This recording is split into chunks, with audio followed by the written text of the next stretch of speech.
وذكر فإن الذكرى تنفع المؤمنين.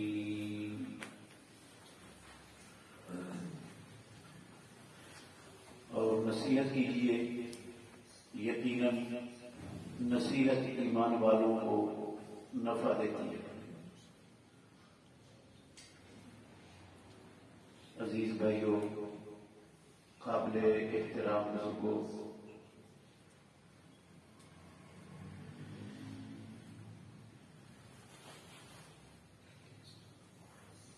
ہم دنیا میں رہتے ہوئے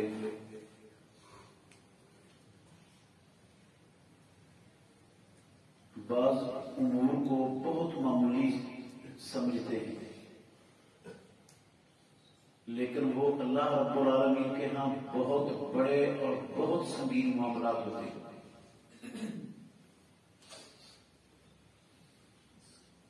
ان میں سے ایک معاملہ حقوق العباد کا ہے. میں نے پہلے بھی ایک درس میں وضاحت کی تھی، امید ہے بھائیوں کو یاد ہوگا کہ کچھ گناہ جن کو ہم صغیرے گناہ کہتے ہیں یہ بندے کے نیک اعمال سے معاف ہو جاتے ہیں، اور کچھ گناہ جو کبیرے گناہ ہوتے ہیں یہ توبہ سے معاف ہو جاتے ہیں. لیکن یہ حقوق العباد والے گناہ نہ یہ نیک اعمال سے معاف ہوتے ہیں اور نہ ہی یہ توبہ سے معاف ہوتے ہیں. ہم جتنے سال دنیا میں زندہ رہے اتنی مرتبہ ہر سال حج کریں. جو ہم نے لوگوں کا حق مارا ہوا ہوگا نا، یہ نہیں معاف ہونا اس سے. وہ جو احادیث ہم ہمیشہ سنتے ہیں کہ بندہ گناہوں سے ایسے ہو جاتا ہے جیسے ماں نے ابھی جنم دیا ہو، وہ ان گناہوں کی بات ہے جو صغیرے گناہ ہیں. صغیرے گناہوں سے ایسا ہو جاتا ہے جیسے ماں نے ابھی جنم دیا ہو، کبیرے نہیں معاف ہوتے. میں نے مثال بھی دی تھی، آپ کو دلائل بھی دیے تھے کہ شرک کبیرہ گناہ ہے نا، بندہ زندگی میں 100 مرتبہ حج کر لے شرک نہیں معاف ہوگا. پہلی صف میں کھڑا ہو کر ساری زندگی تکبیر اولا کے ساتھ ساری زندگی کی نمازیں پڑھ لے، شرک معاف نہیں ہونا. وہ رمضان کے کیا، عاشورے کا کیا، عرفے کا کیا، ساری زندگی کے روزے رکھ لے، ایک دن بھی ناغہ نہ کرے، یہ شرک نہیں معاف ہونا. یہ کبیرہ گناہ ہے، اس کے لیے توبہ شرط ہے. حقوق العباد میں سے بہت سی چیزیں ہیں جن کو ہم معمولی سمجھتے ہیں. آج کل سردیوں کا موسم ہے، گیس کی لوڈ شیڈنگ ہے. اکثر لوگ مسلمان اچھے بھلے دیندار نمازی، انہوں نے جب گیس کم ہوتی ہے نا اپنے گھروں میں کمپریسر لگائے ہوئے ہیں. وہ کمپریسر کے ذریعے اپنے چولہے جلا لیتے ہیں، اپنی ضروریات کو پورا کرتے ہیں. وہ سمجھتے ہیں مسئلہ ہی کوئی نہیں ہے، فلاں نے بھی لگایا ہے، فلاں نے بھی لگایا ہے، فلاں نے بھی لگایا ہے، فلاں نے بھی لگایا ہے، کوئی مسئلہ نہیں ہے. یہ تو ہم کسی کا حق تو مار نہیں گئے، یہ تو حق تلفی ہے ہی نہیں انسانوں کی. حالانکہ میرے بھائیوں یہ صریحاً حق تلفی ہے. اور یہ والا جو حق ہم نے تلف کیا ہے نا، یہ کمپریسر لگا کے اپنے گھر میں، یہ ہماری کسی نیکی سے اور کسی توبہ سے نہیں معاف ہونا. یہ قیامت کے دن ہمیں ادا کرنا پڑے گا. کیسے ادا کرنا پڑے گا؟ اور 2 حدیثیں آپ کو سناؤں گا انشاءاللہ الرحمن. لیکن پہلے یہ سمجھے کہ یہ حق کیسے ہے. گیس کی لوڈ شیڈنگ ہو گئی. اب بعض لوگ اللہ نے ان کو یہ صلاحیت دی ہے کہ وہ کمپریسر لگا سکتے ہیں، ان کے پاس اتنی صلاحیت ہے، اتنی استطاعت کے مالک ہیں وہ. اور بہت سے لوگ ایسے بھی ہیں ہر معاشرے میں، ہر آبادی میں، ہر بستی میں، ہر گلی محلے میں جو کمپریسر نہیں لگا سکتے، ان کی بس ہی نہیں ہے جن کمپریسر لگانے کا. اب جنہوں نے کمپریسر نہیں لگایا، یہ جو کمپریسر کے بغیر گیس آ رہی ہے، جتنا میرا حق ہے اتنا ان کا بھی حق ہے اس گیس پر. آپ کہیں گے وہ سلنڈر استعمال کر رہے ہیں. بھائی وہ سلنڈر استعمال کر رہے ہیں، آپ کیوں نہیں سلنڈر استعمال کر سکتے؟ آپ کمپریسر لگا سکتے ہیں تو سلنڈر آپ کا حق پڑتا ہے، نہ کہ غریب کا وہ سلنڈر لگائے، آپ لگائے سلنڈر۔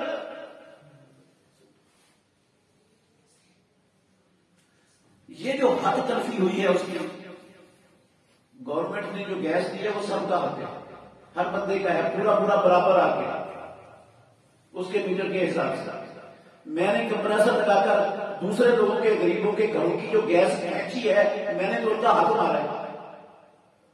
اب یا تو وہ اس گیس سے مہنگی گیس اپنے گھر میں استعمال کریں گے، یہ بھی حد تلفی ہے ان کی، یا وہ کر نہیں سکیں گے، بیچارے خراب ہو گئے، پریشان ہو گئے، اور پریشان کرنے میں، ان کو دکھ پہنچانے میں، تکلیف پہنچانے میں میرا سرفرست ہے۔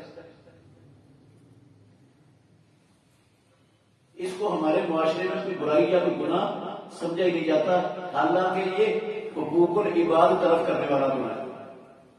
ایسے ہی آپ کو کئی ایسے بھی لوگ ملیں گے جو دلائل دیں گے کہ نہیں، ہم غلط نہیں کر رہے، کسی کا حق نہیں مار رہے، ہم تو اپنا حق کہتے ہیں۔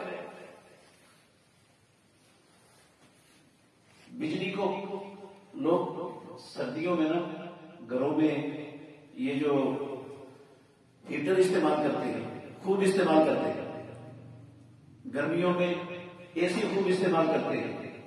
اب بل زیادہ آ رہی ہے، بل جب آتا ہے نا وہ میٹر ریڈر اس کو کچھ پیسے دیتے ہیں، وہ میٹر ریورس کر دیتا ہے۔ بہت سے لوگ یہ کام کرتے ہیں، مسلمان کرتے ہیں، حاجی نمازی بھی کرتے ہیں، اور دلیل کیا دیتے ہیں؟ کہتے ہیں حکومت ہم پر ظلم بڑا کرتی ہے، اس نے ناجائز ٹیکس لگائے ہوئے ہیں، تو جب وہ ناجائز ٹیکس لگاتی ہے، ہم پر ظلم کرتی ہے، تو ہم بھی تو حکومت سے چھین سکتے ہیں نا اپنا حق، یہ تو ہم اپنا حق چھین رہے ہیں ہم سے، وہ ناجائز ہم سے ٹیکس لیتی ہے، کوئی شک نہیں ہے وہ ناجائز ٹیکس لیتی ہوگی، وہ ظلم کرتی ہوگی، میں یہ نہیں کہتا کہ وہ حکمران ظلم نہیں کرتے، وہ ناجائز ٹیکس نہیں لیتے، کرتے ہوں گے، لیکن ان کے ظلم، ان کے ناجائز ٹیکسوں کے باوجود قسم ہے اللہ کی، اللہ کے گھر میں بیٹھا ہوں، عوام الناس کو اللہ کا دین، اللہ کا نبی اور رسول یہ حق نہیں دیتے کہ ان کے ظلم کے بدلے میں ہم بھی ظلم کی رائے اختیار کریں۔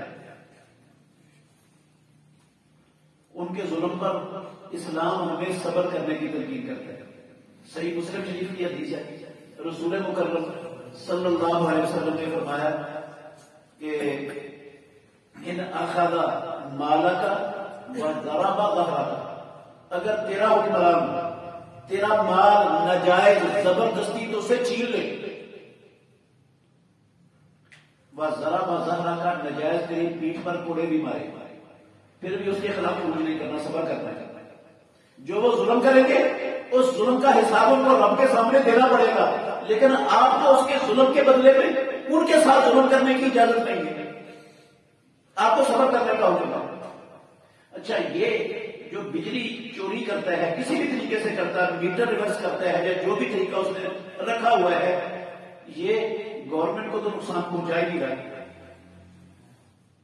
یہ تو گورنمنٹ کو بھی نقصان کر رہا ہے، یہ نقصان عوام کا کر رہا ہے، یہ حد تلفی عوام الناس کی کر رہا ہے، کیونکہ گورنمنٹ یہ وابدہ والے، جس طرح ہمارے گھروں کے اندر میٹر لگے ہوئے ہیں، اسی طرح ایک بڑا میٹر وہ ہر گریڈ اسٹیشن پر بھی لگا ہوتا ہے، اس گریڈ اسٹیشن سے جتنی بجلی باہر جاتی ہے وہ سارے یونٹ ان کے پاس موجود ہوتے ہیں، جب بل تیار ہوتے ہیں تو وہ ان یونٹوں کو جمع نہیں کرتے اپنے پاس کہ کل یونٹ کتنے ہمارے پاس آئے ہیں، ہم نے ان کے حساب سے بل بنانا ہے، وہ یونٹ جو ان کے بڑے میٹر کے اوپر آئے ہوئے ہیں، جتنی اس گریڈ اسٹیشن سے بجلی نکلی ہے اس کا انہوں نے بل بنانا ہی بنانا ہے، ایک یونٹ بھی معاف نہیں کرتے۔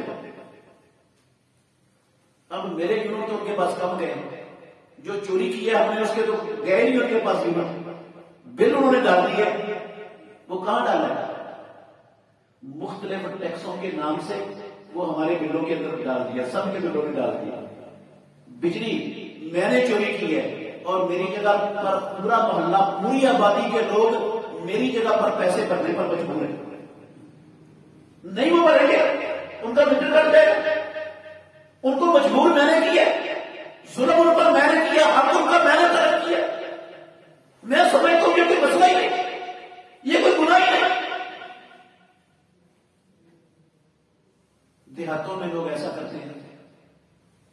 بڑا عام ہے، میں نے خود سنا ہے۔ اللہ اکبر۔ وہ موگے والے سارے ایک موگے کے اوپر جتنے لوگوں کے ہیں نا زمینیں، وہ کٹھے ہو جاتے ہیں، تھوڑے تھوڑے پیسے کٹھے کر کے اوورسیز کو دیتے ہیں، اوورسیز موگے سے اینٹ نکال دیتا۔ 2 نمبری تو ہمارے معاشرے میں عام ہے نا، ہم اس کو سیاست سمجھتے ہیں۔ ہمارے معاشرے میں اس کا نام کیا ہے؟ سیاست ہے، ذہانت ہے، عقل مندی ہے۔ جو اس طرح کے کام نہیں کرتا اس کو کہتے ہیں اس کو بیچارے کو شعور ہی نہیں ہے، پتہ ہی نہیں ہے کیسے کیا معاشرے میں۔ وہ اینٹ نکل گئی، پانی زیادہ آ گیا موقع میں، فصلیں اچھی ہو گئی، زمین اچھی طرح سے خراب ہو گئی، بڑے خوش ہیں لوگ کہ ہم نے بڑا اچھا کام کیا۔ کیا اچھا کام کیا؟ جہنم خریدی ہے، اپنے جہنم خریدی ہے۔ اب یہ پانی جو اس موقع سے آگے والی عوام ہے نا ان کا تھا، پیچھے سے تو کوئی پانی آ رہا ہے، ہم نے آگے والی عوام کا پانی اپنے کھیتوں میں ڈالا ہے۔ یہ چوری نہیں، یہ حد تلفی نہیں ان کی آگے والی عوام کی، اور ہم اس پر خوش ہوتے ہیں کہ ہم نے اچھا کام کر لیا، اچھی پیداوار حاصل کر لی، ہم نے سیاست کر لیا۔ میرے بھائیوں، میں نے کہا نہ کسی نماز سے، نہ کسی روزے سے، نہ کسی حج عمرے سے یہ والی جو حد تلفی والے گناہ ہے نا یہ نہیں معاف ہوتے بندے، نہ توبہ سے معاف ہوتے ہیں۔ رسول اللہ صلی اللہ علیہ وسلم نے فرمایا، 2 حدیثیں سنا کے میں بات ختم کر رہا ہوں۔ پیارے پیغمبر محمد رسول اللہ صلی اللہ علیہ وسلم نے فرمایا، لَتُؤَدُّنَّ الْحُقُوقَ یوم القیامت، مسلم شریف کی حدیث کے لفظ ہے۔ اور مسلمانوں، یہ انسانوں کے بندوں کے حقوق جو تم نے تلف کیے ہیں نا، تم ضرور بھی ضرور قیامت والے دن یہ دو گے، ضرور بھی ضرور دینے پڑے گے۔ اگر ایک ایڈی پیسہ بھی کسی کا ناجائز لیا نا میں نے، مجھے وہ دینا پڑے گا۔ اگر میرا اور آپ کا جنت میں جانے کا فیصلہ کر کے دیا پروردگار نے، تو اللہ کی قسم ہے جب تک یہ حساب برابر نہیں نہ ہوتا حقوق کا، جنت میں جانے کا سوال پیدا نہیں ہوگا، سوال پیدا نہیں ہوگا۔ ساری زندگی نماز پڑھنے والوں کا، ساری زندگی جمعے پڑھنے والوں کا، ساری زندگی حج عمرے کرنے والوں کا، ساری زندگی صدقے خیرات کرنے والوں کا سوال پیدا نہیں ہوتا جنت میں داخلے کا، جب تک حقوق العباد والا معاملہ صاف نہیں ہو جاتا۔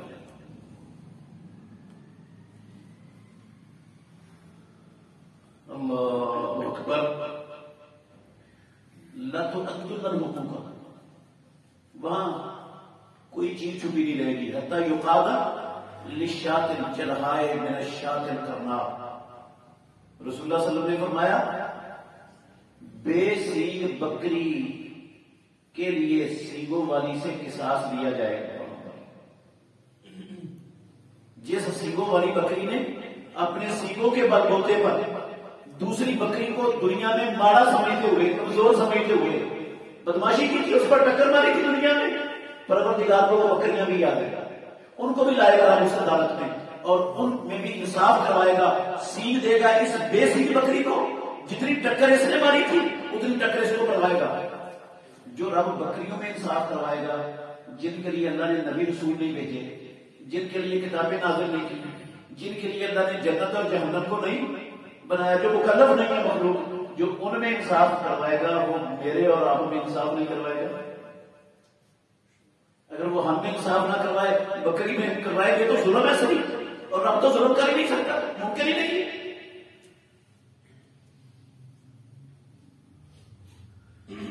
ہاں وہاں پر انصاف ہونا ہے، لیکن رسول اللہ صلی اللہ علیہ وسلم نے کیا کہا؟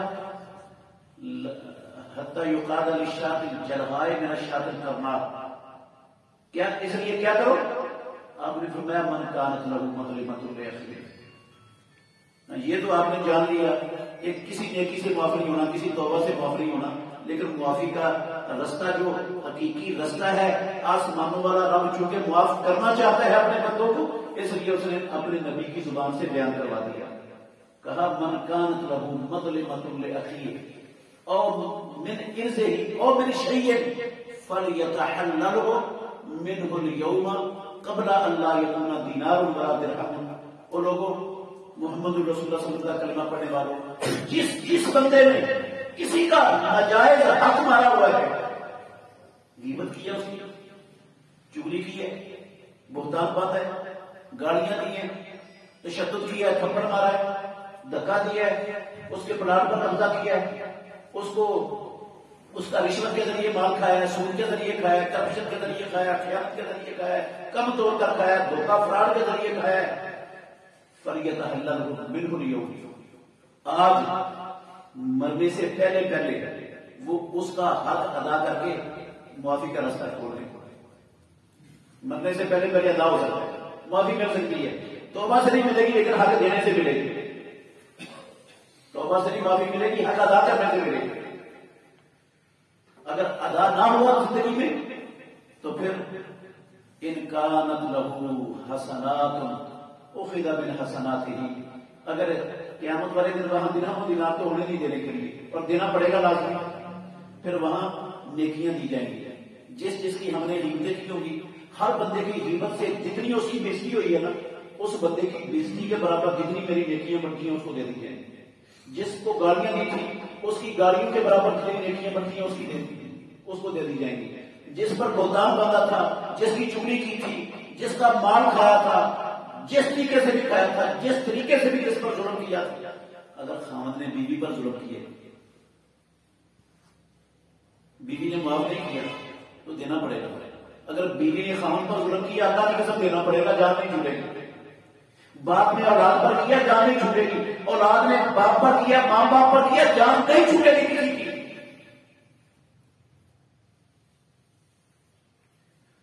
ہاں وہ نیکیاں دی جائیں گی، اور اگر نیکیاں نہ ہوئی تو جن کے اوپر زیادتیاں ہوئی ہیں، جن کی حق تلفی ہوئی ہے، ان کی حق تلفیوں کے برابر ان کے گناہ لے کر اس بندے پر ڈال کر اس کو جہنم میں ڈال دیا جائے گا۔